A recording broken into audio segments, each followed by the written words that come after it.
Hi kabayan, my name is Melody Abbots and ako po ay member ng OBA and endorser ng OBA.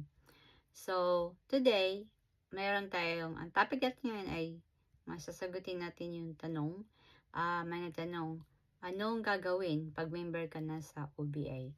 So, ang gagawin mo ay para kikita ka ng commission ay mag-endorse.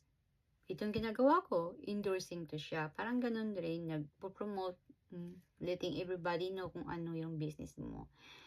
Mag-endorse ka sa mga tao, sa mga kaibigan mo, family mo, sa mga stranger, sa mama, papa, sister, brother, pasok mo sila. Ganun.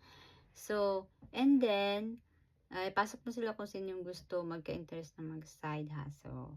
So, isa na rin yun. And then,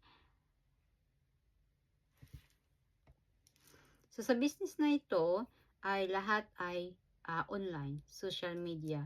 So kahit nga kung mag-contact ka ng ibang tao, online rin siya sa cellphone, 'di ba? O sa text. So online siya o sa Messenger o sa WhatsApp. So online lahat. So yun yung tinatawag na digital online business academy, digital business, or yung tinatawag na laptop lifestyle. So, internet, cellphone lang, pwede ka nang kikita. So, yung cellphone mo, yung laptop mo, para na rin yung machine, money-making machine. Kasi doon lahat ka magko-communicate. Kaya, ganon. So, sa social media, kahit saang platforms na saan ka makagather ng tao na mag-interest mag-side hustle sa OBA. Saka dito, depende to sa performance mo kung gaano ka kasipag. So, the more na masipag ka, mag-post ka everyday, may chance kang magka-customer na mag-question sa'yo how to be member or what is this business about, ganun. So, kung masipag ka, may tiyaga ka, yung tinatawag na manilaga. Diba? So, ito, kailangan rin ng oras mo na magbigay ka ng oras para mag-create ng mga posts o mag-endorse. Kung ito lang yung estudyante ka, malaking opportunity mo dito kasi dito na lang ilaan ang time mo kaysa puro ka lang mag-scroll sa mga social media na hindi ka naman binabayaran, hindi ka kumikita. Dito na nag-i-scroll ka, nag-i-enjoy ka, nag-i-endorse ka at the same time, at least worth it yung time mo na binigay mo dito. Kasi lahat, diba, yung time natin, wag na wag sayangin. Ito, pwede mo itong pagkitaan, tong time mo dito. So pag dito ka na, pag member ka na, lahat tayo pare-pareho ng pagdaanan.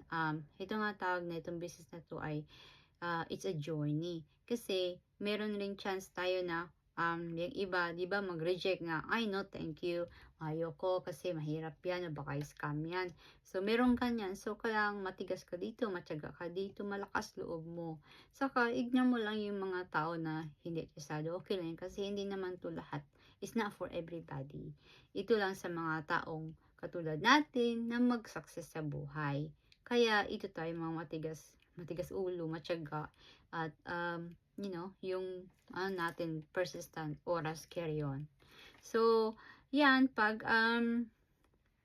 yan na. So, yan ang explanation ko. 3 minutes lang kasi lumampas na ako. So, anyway, please paki-like and share para naman mapunta sa iba. And then, laking tulong na rin yun sa akin. And then, pag interesado ka, please comment, learn, then I will get back to you. Salamat!